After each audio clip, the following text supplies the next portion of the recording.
5 years ago, if somebody would have told me that I can copy and paste my designs from Figma to a live website, I think I probably would have lost it. But that's exactly what it's like building websites in Framer today.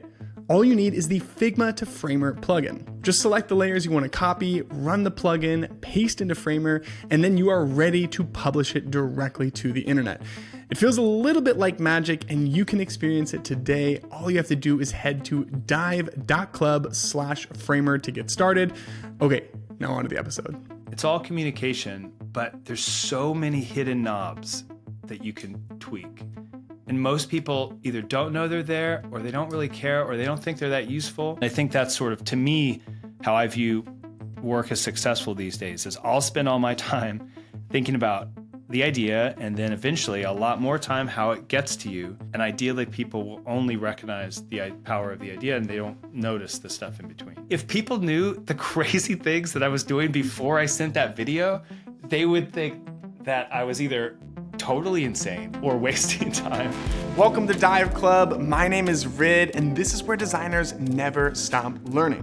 When you think about storytelling in design, Alex Cornell is often the first name that comes to mind, and that's a really big reason why he was one of the most requested guests on this show.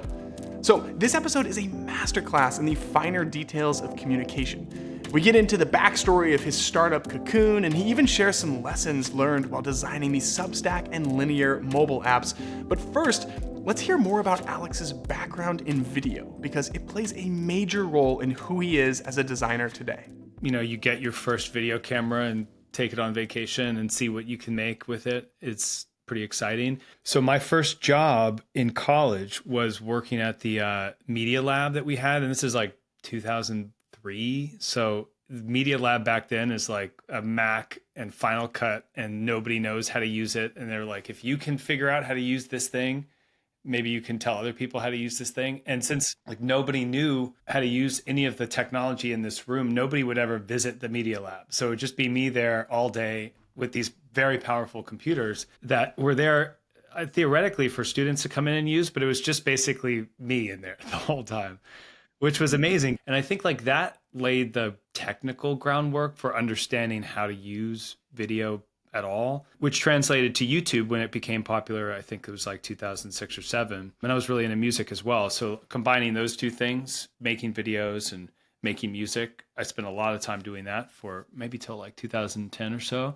And again, just sort of honed the technical side of it. And then I think that eventually translated into a more storytelling aspect when I started doing interface design and like kind of just bringing video along for the ride everywhere. Like it was sort of my original skill, and I've figured out how to use it in every context, even if it's maybe not obviously relevant. You have this really fun chunk of time on your LinkedIn where you're making videos for startups specifically. Can you talk about that a bit? My first company was called Uber Conference, which is now called Dialpad. And when we started, we were kind of trying a few different apps, and as a result I was making videos for those, like to promote them, because at that time it's hard to remember, but back then videos were sort of like the way that you could get your startup noticed. And it wasn't just like a nice to have. It was like, gosh, if you had a video and it was kind of good, it could really blow out your initial audience in ways that aren't possible anymore. So it was we felt like it was worth investing some time in making those videos. And I did that. I did it so often that I think I fell in love with it almost more than what I was doing, which was building the company and designing, like doing traditional interface design. And so I thought, I could probably make this a business, because I was friends with Adam of Sandwich Video, and he had a business, probably like the ultimate business for this still to this day. They do incredible work. And I kind of thought if I could just do a 15th of what he's doing, that would be really fun and really lucrative, because people were paying hundreds of thousands of dollars for these things because nobody knew how to do it. So it's like, if we're going to get one, we have to pay somebody to do it. And so I think like that, all of that led into me eventually deciding to leave the design side of the startup world and attempt to kind of create a commercial business, like making commercials for other companies, which was very fun on the video side.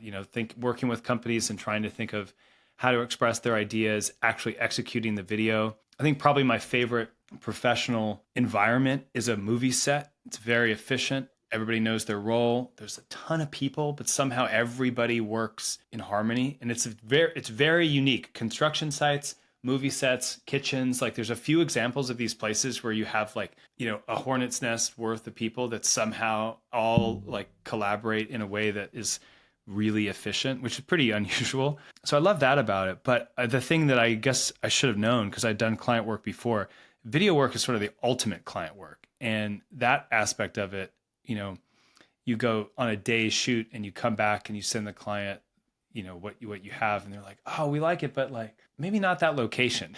And then you think, okay, well, we can change that. It's just going to require like another, like the machine's going to have to start up again completely. I'm going to have to go all the way back to the beginning. And that part of it, I think, started eventually to become pretty tiresome, which is, client work of all kinds sort of has that, but video had it to a higher degree because it was just so much more logistically complex and expensive. And that part I didn't enjoy, but it was really fun. I think like, again, that time period, which I think was maybe like 2 years, specifically honed. There was one missing piece maybe to that part of what I was doing, which was the writing side of all of it. And when you're writing scripts for companies and sort of trying to take on their vocabulary and their tone, it forces you to learn to write in a very different way than you maybe would have before. And so while I was enjoying the video side, I think I learned to express myself verbally in that period of time way more than I had before. And that skill, I think, is sort of like the ultimate foundation to pretty much everything I have done after that, And a lot of times people point to video because it's sort of like the shiny object that you see. But when I see the work and when I see it resonate with people, to me, what's resonating is usually the 3 days that I spent moving words around and not the 2 hours I spent recording and editing it, You're one of the most requested guests by far. And the common thread is always that people want to hear you talk about storytelling, right? Like they've seen your videos and this is something that you've almost become synonymous with in some ways. So maybe we could use this as an opportunity to go a little bit deeper into this connection between your movie background and what you're doing in more of a day-to-day as an interface designer. You talked a little bit about the writing, but like, what are the ways that this background in video and script writing has impacted the way that you approach storytelling as a designer? The fundamental that's the same is you're trying to get an idea from your head to somebody else's pretty much. That's like if you're designing a logo or a menu or you're making a movie, at the core of it, you kind of just like, I've got an idea. I also want you to have that idea. So here's a vessel for it to be, transferred between us. And the common thread often, I think, is the language that you use to do that. And I think that's why I become so obsessive over it. And I think something that people usually are somewhat astounded by, and I think a little bit weirded out by, is because I often will meet with people to talk, to discuss this, and I'll tell them how I work. It's a level of precision and obsession over language that I think would seem like totally over the top. But I think that's why it can be so effective. And as an example, it would be if I would sit down to write something, like let's say I was going to say that, make an argument for why using a guitar pick is better than finger picking, and I would put that in a video. The very first word that I say in that video, I will spend a crazy amount of time thinking about. Like I wouldn't say using a guitar pick is better. I wouldn't say to learn to play the guitar, you should use a guitar pick, because all those sentences are starting with words that are really neutral and sort of like vanilla, like using or to. It's like ideally it would start with guitar or like some other word that's like much more immediately interesting. And then once I have that sentence, I'll spend probably, I don't know, an hour figuring out all the different ways I could read it. So let's say the sentence is like, learning to play the guitar is the most effective. So you could say it like that, or you could say learning to play the guitar is the most effective. Or you could say it if you want it to feel like it's going to go to another sentence, you could say like, learning to play the guitar is the most effective. Now it feels like I'm going to say something else. Or you could and there's like 1,000 different ways you can say each word and intonate your voice like all over the place. And when I'm saying the sentence, I can feel all the little knobs that I'm turning to like make it kind of ride one way or another. And when I used to do music, something that's very common is when you're doing vocal work, you'll do a verse, you'll do like a take, and ideally you get it in one take. You sing the verse, it sounds great, on to the next. Very rarely happens. Usually what will happen is you'll hit the verse, the first couple phrases will sound great, and then you'll go out of key, but you're like, man, I really love the way I came in on that. So you'll use that, you'll freeze that, and then you'll punch in, as they say, to get the next part. And so it's not that uncommon for like a vocal take to be sort of a composite of all these different takes. It's very common in music. It's also common in voiceover, but it's not super common in like, I'm just going to make a video for my team today and send it to them this afternoon. Just like, here's some ideas I'm thinking about. If people knew the crazy things that I was doing before I sent that video, they would think that I was either totally insane or wasting time. But like I will composite voiceover takes to send. I didn't send you a video, but I might, if I had, I might have done that, just because I know it will have a subtle impact on how things translate when it gets to your mind. That is sort of what became my obsession with all of this, was just like, it's all communication, but there's so many hidden knobs that you can tweak. And most people either don't know they're there, or they don't really care, or they don't think they're that useful. I think at the end of it, I look at these things and love them for their efficiency and their clarity. And then also enjoy that most people don't even care about that stuff. And to them, maybe ideally, all they care about is the quality of the idea that is conveyed. And I think that's sort of, to me, how I view work as successful these days, is I'll spend all my time thinking about the idea, and then eventually a lot more time how it gets to you. And ideally people will only recognize the power of the idea, and they don't notice the stuff in between. I just have a big old smile on my face. Like, it's so fascinating to hear the level of like depth and precision that you're thinking about this. I've never heard that answer. Like, I asked related questions, and a lot of the times it comes back to like, well, set the context effectively. You need to outline the problem, make them feel the pain that the user's feeling. And you're like, actually, like, voice inflection. Like, I love it. I love it. Yeah, there is sort of an underlying assumption that the idea is of good quality, and that you've picked a framing that will be effective as well. And so I think like, I definitely consider these things as somewhat different modes that you'll go into. So that if the beginning's very messy, exploring the space, figuring out what you want to say and how you're going to say it and all that kind of thing, I don't really shift into execution mode until that's taken care of. And I much prefer, maybe it's just because I spent so much time in a technical setting, I love when an idea forms solid enough that now the challenge is, how are you going to communicate this thing? That's my favorite part. When I'm stuck in the idea phase and I'm like, oh shoot, this still doesn't really make any sense. That's frustrating, because I don't have as many frameworks in that zone as I do in the other to really like work through those problems. It's a lot more loose exploration. And so, yeah, I think maybe the reason I care about it so much is I've just observed in my time that it's hard to say it without making it sound manipulative, but it is a little bit. Like, manipulative is negative connotations, but like, if we just take the literal definition of the word manipulate, like, I do think you can kind of manipulate people into seeing a thing a different way via the delivery of the idea, so even if not to say if the idea is bad, they'll think it's good. That would still be a failure state. It's more like they'll see things about it that they might not have, and help them feel like it's a good idea. Even just the energy transfer that would happen in something as small as like a Loom video. Like, if people can feel that you're excited about it, I do think that it has an effect. And you're kind of even taking that to a whole other level. So I used to do this at Facebook when I worked there in 2015. I would do this a lot internally to communicate ideas out to the org or to my team or whatever. But back then that was not necessary, because we were all on site all the time. Like, I could see the entire video team at any given time, which is kind of wild to think about now. So making a video was purely additive to our like comms channels. But then during the pandemic, that became the only way to communicate, because your team's distributed. So now you're async. You still have a lot you need to say and a lot you need to show. So tools like that became like absolutely required to communicate certain ideas. And I was really happy about that, because I was like, wow, this is the thing I was doing already. And now it's a thing that we kind of have to do. But I think the trick is all the same rules still applied. So for example, if you made a video that was over, I don't know, 2 minutes long, it's like you can look at your Loom stats. Most people drop off, and like it would be hilarious. I'd be having arguments with people, and we'd be talking about the ideas in the Loom, and I could go look and see. It's like, well, you didn't watch the whole thing, so which is so funny. Like I don't think people know that about that product.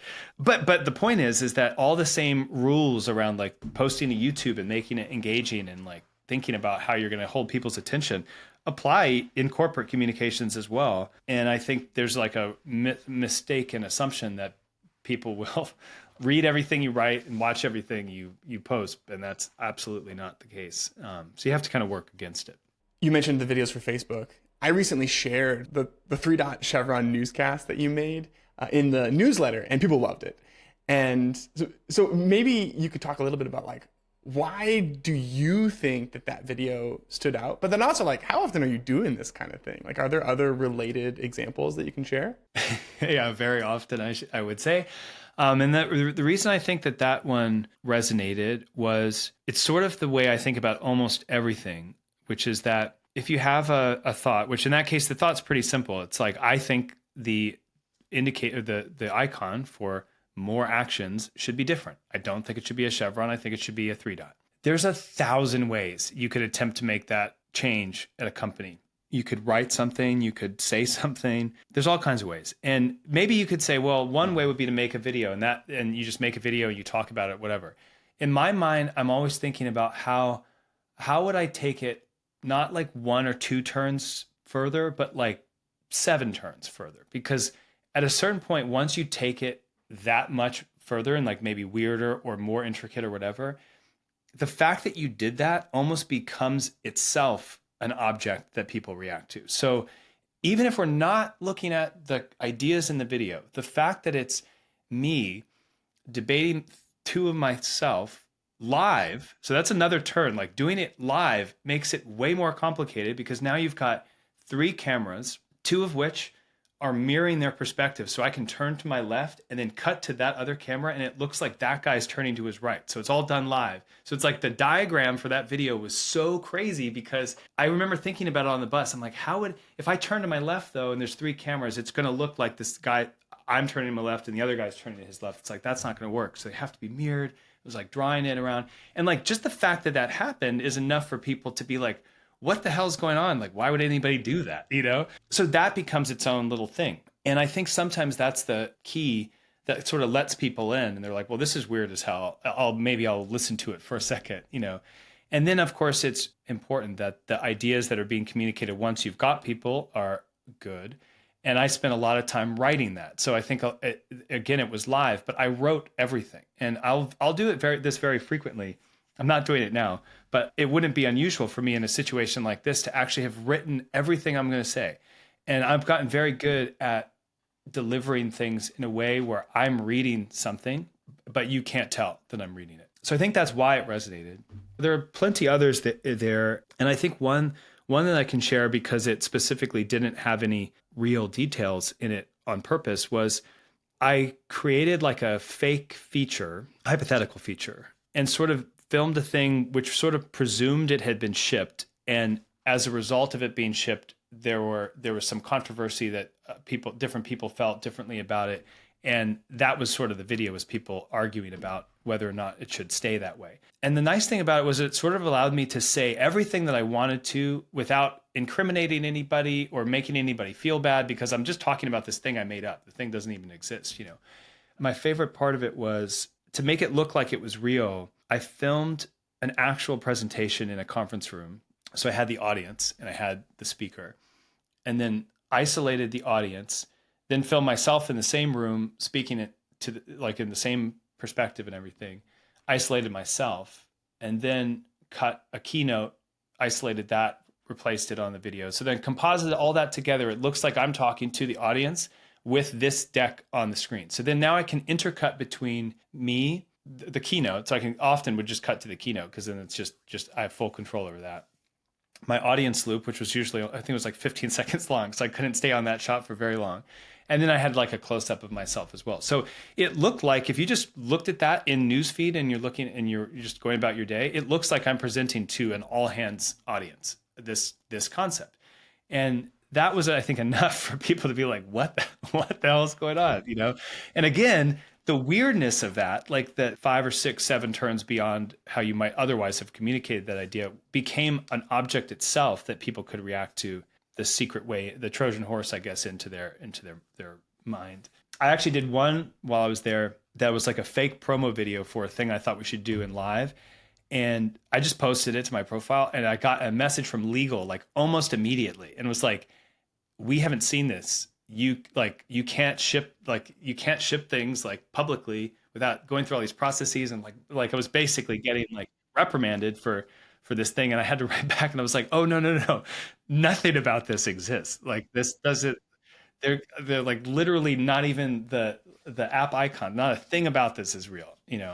I sourced some questions from Twitter on this topic, and one that I really liked was from Kyle Barber. He said, what does your process look like when you have a product or like a demo or something that you're getting ready to tell a story about?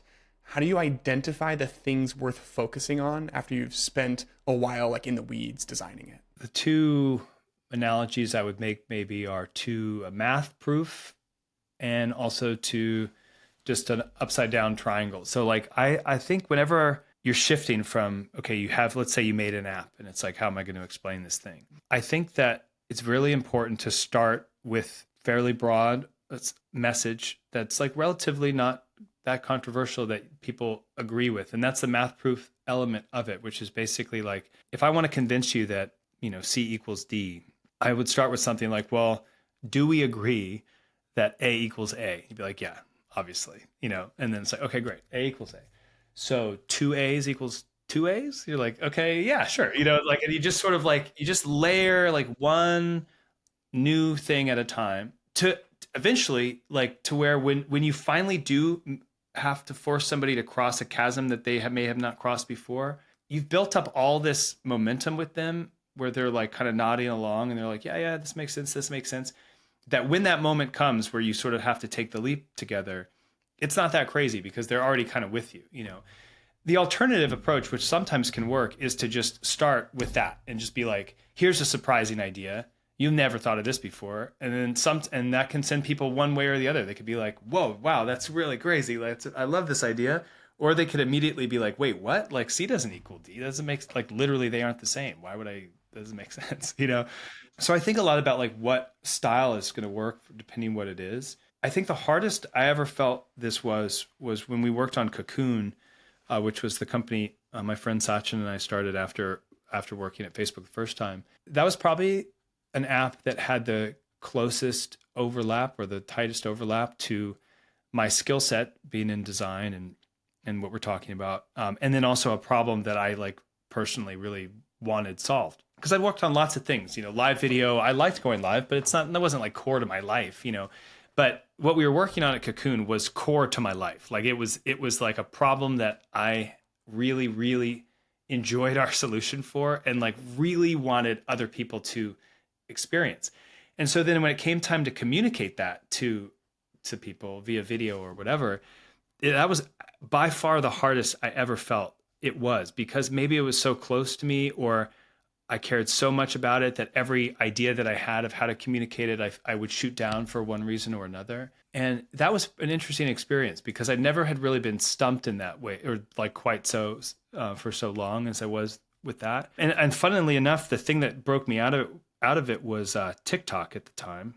I know it's thou shalt not be named anymore, but at the time, this was when TikTok had just on the cusp of people realizing that it was actually a really good native ad channel almost, where like you would like it was before, I forget what the app, maybe it was Anchor or something. Some app blew up because of a TikTok. And after that, it was like the floodgates are open. But before that, one of our friends, one of our early employees had told us, he's like, guys, I'm messing around with TikTok and it's crazy, And so we were like, all right, we'll give it a go, And I made maybe like 6 or 7 TikToks about Cocoon that like opened up a whole new world for me of like how to communicate the ideas I wanted to.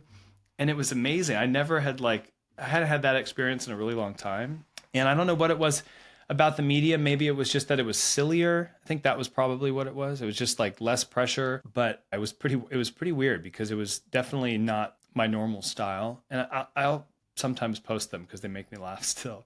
But what I actually really enjoyed about them was that I think back to them as being like the thing that finally allowed me to try to communicate what I was trying to communicate, which had been pretty hard up to that point. If you watch the first Cocoon launch video, I don't even know if it's online, but if it is, it's very stiff for me. It's very like, here's what this app does. Would you like to use it?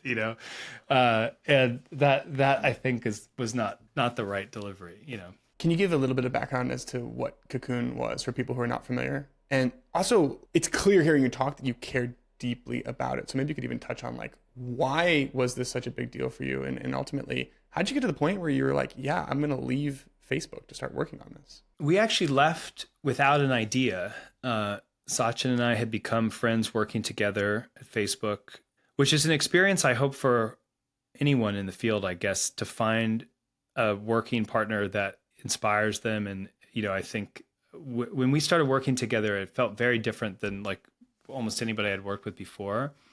So we left kind of just feeling that like we enjoyed working together and we thought we could start something. We didn't have any idea of what we wanted to do. We actually applied to Y Combinator in that state with no idea. We were like, here's kind of what we're thinking about, but we don't have an idea. But then before they looked at the application, we thought of the idea. And I remember we reapplied almost like before they looked at it, which was pretty, it was a good forcing function. In that process, we would spend a lot of time talking like all day, like 6 hours of talking just about everything that all of our experiences and like what we care about. And I think we came to a similar place, which was that we felt kind of distant from our family in particular, friends also, but mostly our family, despite all these advances in communications and Zoom and iMessage and everything. And I think that insight was sort of what eventually led to Cocoon. Was it's like, why is it that our most important relationships are somewhat relegated to the same comms channels as everything else? That was one of the things that I used to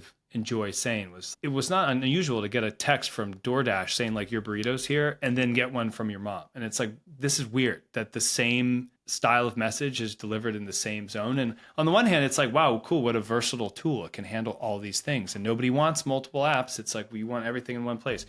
Totally get it. But also, there's a lot of very specific things about, talking to your family that are different than talking to your DoorDash or whatever it is. So we started from a place where like, okay, let's build an app for you and your family. And I think the core insight there was okay, but what we pivoted very quickly to allow you to have more than just one group, because we started in a somewhat crazy place if you think about it. You can only have one group and there were no notifications. So it's like if you want to like set your app up to not grow, that is a great way to do it. And it was actually a really good learning because we felt, and I think a lot of people get sucked into this belief that like people hate their phones or people hate notifications. And we kind of were like, yeah, we'll not have notifications. I think we kind of bought into that narrative at the time, which is that like notifications are bad. And it was interesting because all of our early users were like, hey, if there's anything I want a notification about, it's when this group messages me. So I don't want all the other crappy notifications, but I want these, And that was like very obvious in retrospect, but it was a good reminder not to get too caught up in the nonsense noise out there, because I think there's always nuance. So we eventually opened it up to be more than one group, and it worked a bit more like a traditional messaging app. And I think that's where we had like a little lull where we almost had like started to replicate a lot of the features that existed in other apps, and it was less clear why you'd use ours than another. And I feel like where we ended right before we got acquired was the product I wish we'd launched with, because I felt like we had gotten to a place where it's like, this is the right solution to this problem. But you only really get one chance at like the big bang coming out. And it's pretty rare for apps to iterate after people's initial conception of what they are has formed.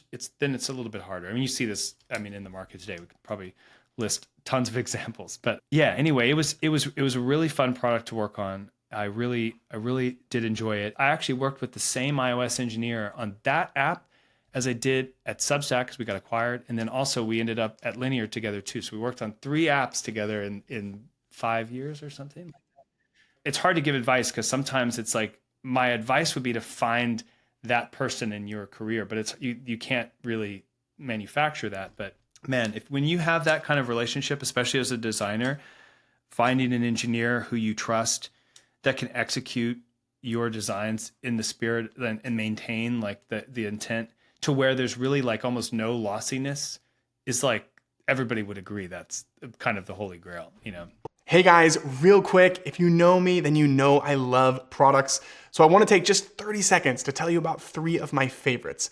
Now, anytime that I'm designing and building a website, you better believe that I'm going to use Framer.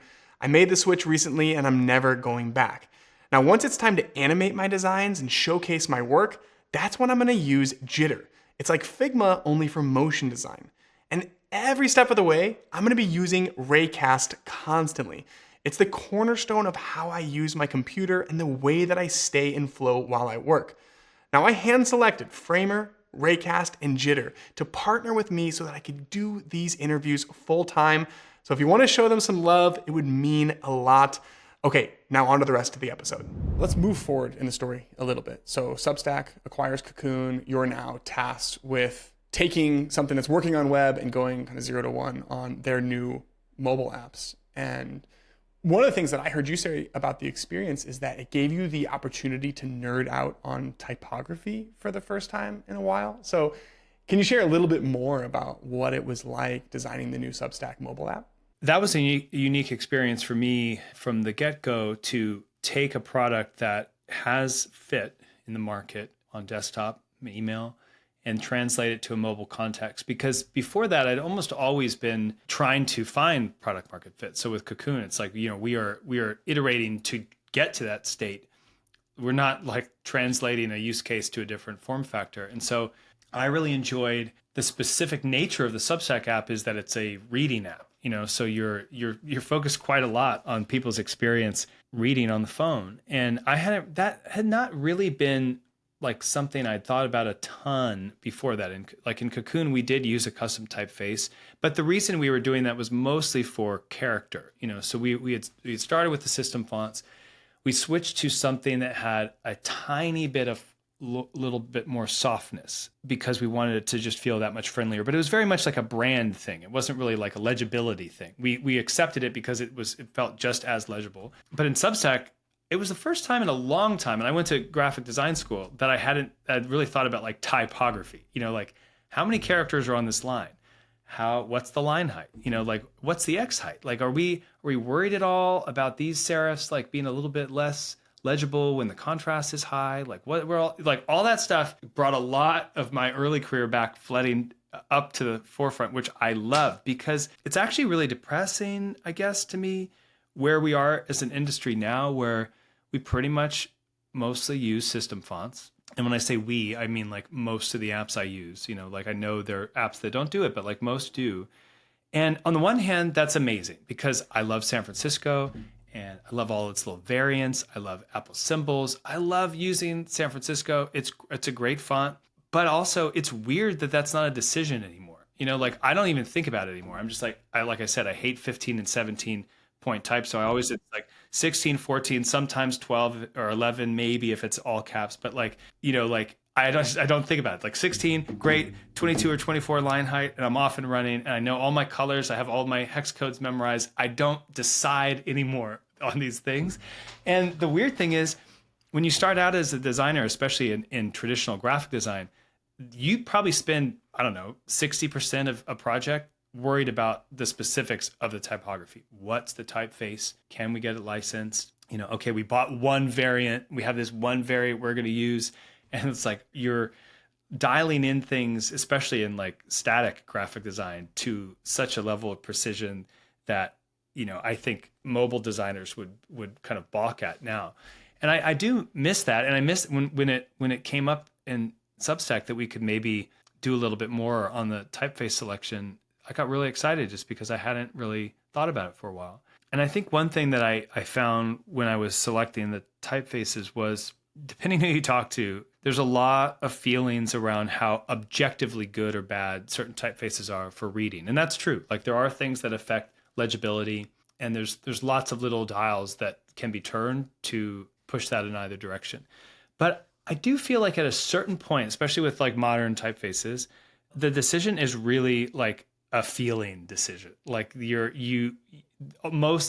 like a set of typefaces that have all achieved all the certain objective things that maybe need to be achieved. And now you're just sort of picking like what feels good. And I love how hard that is to articulate. Like, why do I like, let's say, my favorite mono space typeface is JetBrains. Why do I like it? I don't know. I like its weird little zero, although I've recently switched it to the /0 because I prefer that sometimes too. But the little feet that it has and like it's a little weird, the weirdness about it, I just prefer in a way that the only analogy I can draw is maybe if you're trying to argue why something tastes better or not. It's like there's a baseline of this food is edible and it's healthy, but now what? It's like, okay, all this food on the table is edible and vaguely healthy. If we're going to argue about why you like certain things better, you're not really going to win an argument. Like, I love bell peppers. My wife hates them. I will never convince her that they're good. It's just the way it is, And I probably would be that way with somebody suggesting that Tiempos is the best serif typeface, Other people might be like, you're absolutely wrong. I like New York, which nobody would say that, but like maybe somebody would. But why? So New York is a great example. There's something about that typeface when you see it in body copy that doesn't feel right. And I don't know what it is. It's almost like there's something like circular about it, or like it flows in a weird way. I don't know what it is. I've never been able to figure out what it is. When we would do it, because New York is in the Substack app, but so is Tiempos. And when my app would sometimes flip back, they're close enough that you wouldn't maybe notice right away. But after like reading 2 sentences, I would be like, what is going on? And I cannot describe it.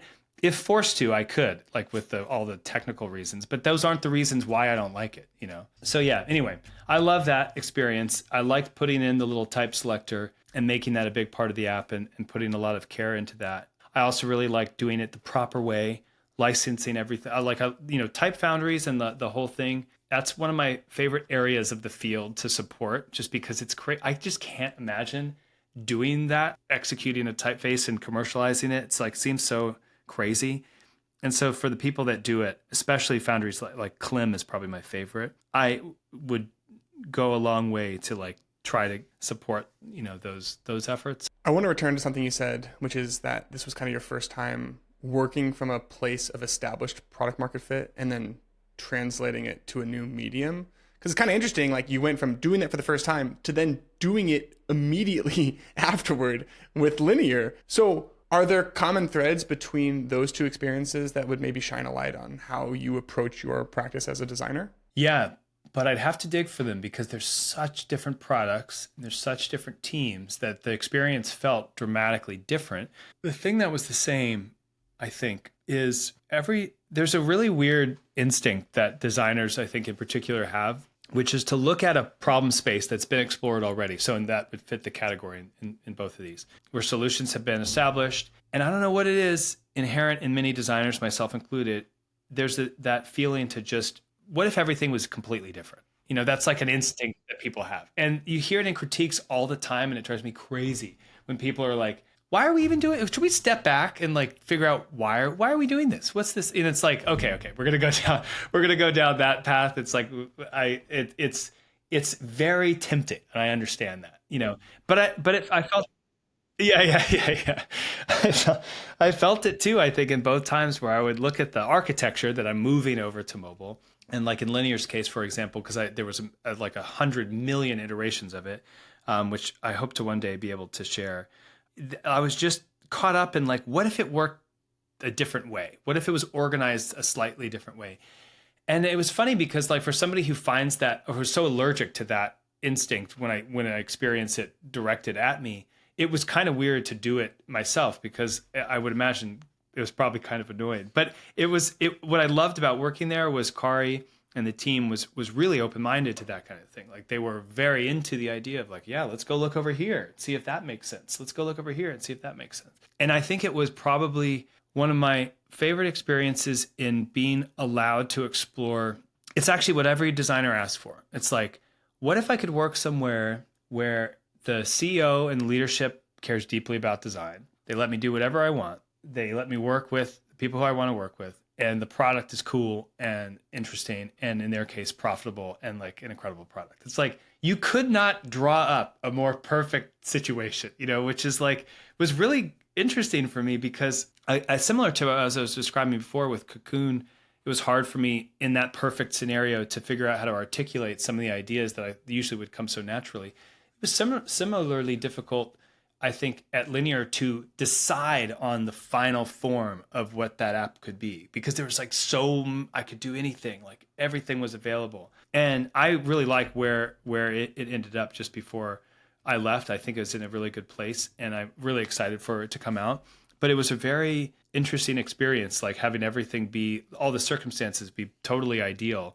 And then it's not so much that my skill set wasn't there because I felt like it was more like I almost had too many ideas and it was hard to like pick one, Can you talk a little bit about how you're bringing people along for the journey while you're navigating that idea maze? Like at some point you do kind of have to check off some alignment boxes to ensure that you're moving forward towards shipping something. So like what did the process look like outside of just having this freedom to explore like crazy? Yeah, so Linear is fully remote. So it was a lot of asynchronous video communication. And video in that case, not because I'm trying to, not of the sort that we've been talking about. This is much more just like, hey, I got to show you something. So I'm going to make it a video. I'm just going to talk to you like you're with me now. But like, there's nothing about it. In those cases, I'm not tweaking the delivery or anything. It's just like, this needs to be a video because you need to see my screen. That's it. So I did a lot of that. And I think that one thing that I would try to do there that I think is useful anywhere is not just display the prototype and the idea and show 1,000 iterations. Because I think sometimes that can overwhelm people where you're like, it could work like this, it could work like this, it could work like this, it could work like this. So there's like 100 options. And people don't know when you came up with those options, they don't know what you had in your mind, what you were trading off, what framework was sort of guiding you as you put those different things together. And the differences are just going to be visual at first. The way when they see the different things, they're going to be like, okay, well, that one, the menu's on the top. That one sits in the bottom. That one, there is no menu. So I think it's very important to establish and make very clear the framework that was guiding you when you did the thing so that it can sort of create an architecture around the ideas that you show that is very clear to people so that it's not like just getting a whole bunch of mocks thrown at you. You actually help them understand what is distinct about this idea. Why is it even being included in this combination? And where does it sit on this little map that I'm going to draw for you? So now you know like all the things that I was trying to balance as well. And so I think like that can be very helpful. I just did it yesterday, actually, communicating something where I guess I get frustrated how often I feel like I'm describing option 1 versus option 2 versus option 3. Like I'm always like this or that, this or that, this or that. But sometimes it can be useful to kind of whittle something down to like, here's a decision that's scoped that I can fully describe to you all of the sort of background. And as a result of all that background that now you have, you could kind of either go this way or that way. And here's the reasons why you might go one way or the other. And here's what they look like. Here's a prototype of each of them. And here's why I think option 2 is the best one. And then it gives people a vocabulary that they can use in their asynchronous message back to say, well, option 2 is good, but it doesn't, whatever. And then like you're now referring to these things as named entities. And maybe sometimes it's even worth giving them a name. This is the no menu option. This is the gestural option or whatever. And that I found to be pretty helpful because I think, especially in that environment when you're remote, if you're just sharing a whole bunch of work, like, what do you guys think of this? And you don't really make it clear what you were really toiling over, you're going to get feedback all over the place, I like the idea of thinking of it almost less as like options and more of directions, where it's like, yeah, if you put things on a spectrum, you're not just picking option A, you're picking this chunk of the spectrum and this is the axes. It reminds me of something that Kevin Wong said to me, he's the head of product design at Webflow. And he talked about like basically having a flashlight, and design is almost like exploring a cave where you kind of run ahead and you're just like, this is generally what is down this tunnel versus this is generally what's down this tunnel, where it's like, this isn't an option A. There's a million options that all kind of orbit around option A. We're just kind of picking this general tunnel rather than saying, yes, like this is the concept. Yeah. And once you sort of have that loose cave and flashlight is good because the the map is blurry. It's not super defined, the edges of where you could go. You at least understand that if we go this way, we're not going that way. And there's certain things down that way that we liked, but we're leaving them behind. And that's, I think, a good place to be when people understand those trade-offs. You said you could not draw up a more perfect situation when working at Linear, which obviously tees me up for the question. Why'd you leave? Why'd you decide to return back to, well, Facebook, but now Meta? Yeah, I get that question a fair amount. There's lots of factors, I should say. Probably the main one. So now would be my version of like, I want to start with the upside down triangle. I don't want to tell you there's a couple specific reasons why I came back, but they're so small that it's like, I don't want to start with that. It's like, what's really like the biggest reason? And then we'll work our way down.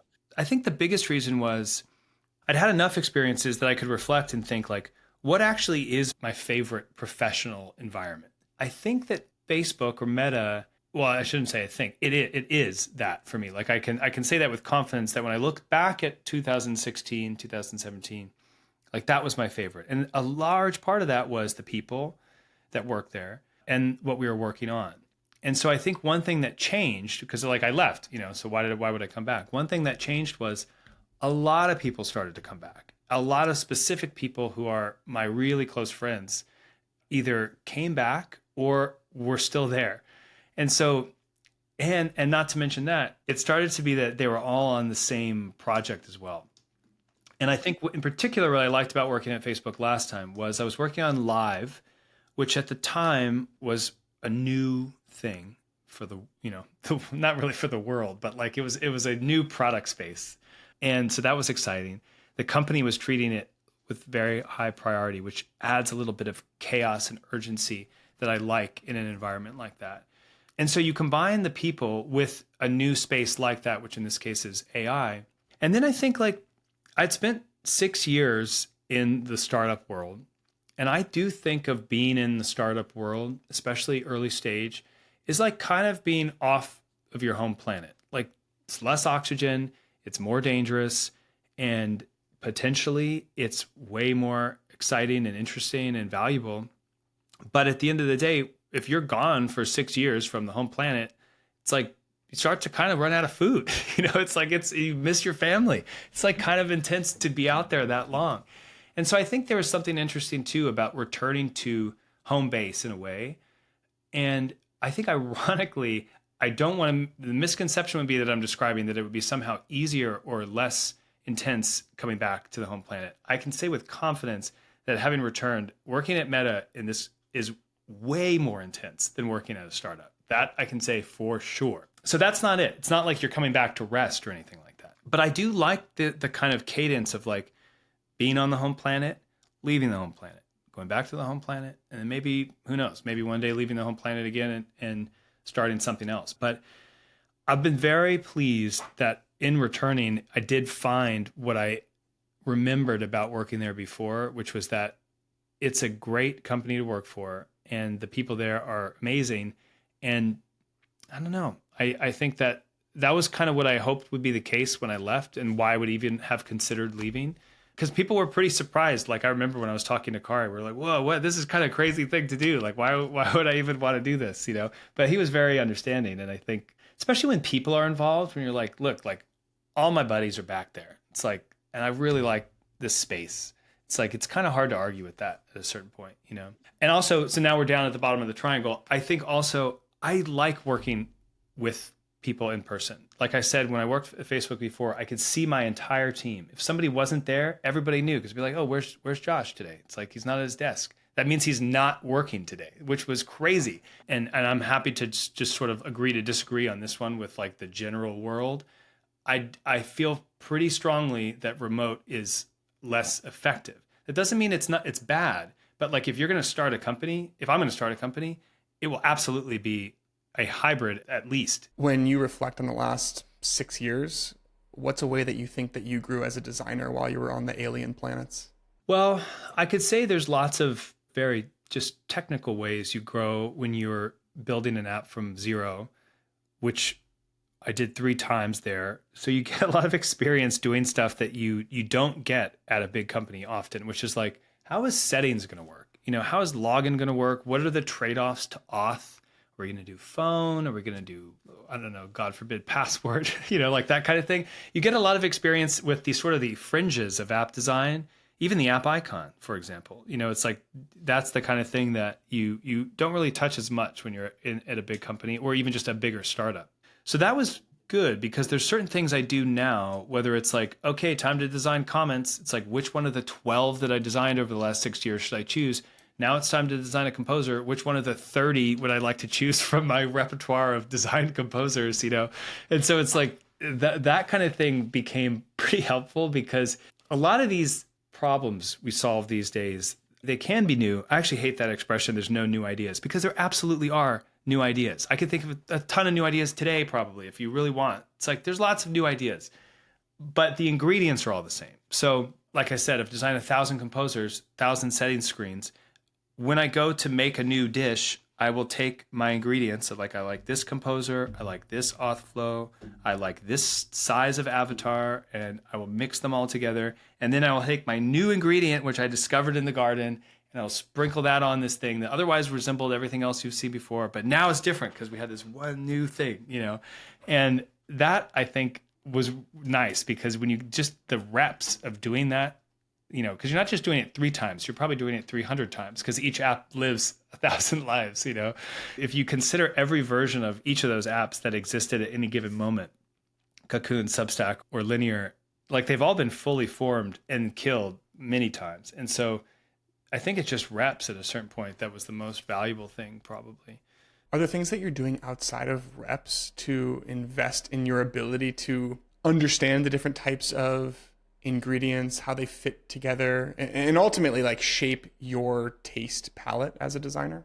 I do a lot of music, and I think it's the same with design. It's like being sort of a rabid consumer of the thing you practice is pretty important because of how it will inform you, even subconsciously, as to what moves you can make in a given moment. So if you're writing a song, even if you didn't realize that the last song you listened to was making heavy use of the Lydian mode, maybe now that sound kind of feels good to you, and that's the kind of the way you go. If you only interact with system apps and don't really mess with your phone too much, it's like you're kind of only really going to be exposed to those moves, Whereas if you take an app like Amy, the calendar app, I don't use it because I'm happy with Google Calendar, but this is a weird app, they've got a little panel, the little pane that slides around. There's a really cool interaction when you tap on any of the things in between the panes.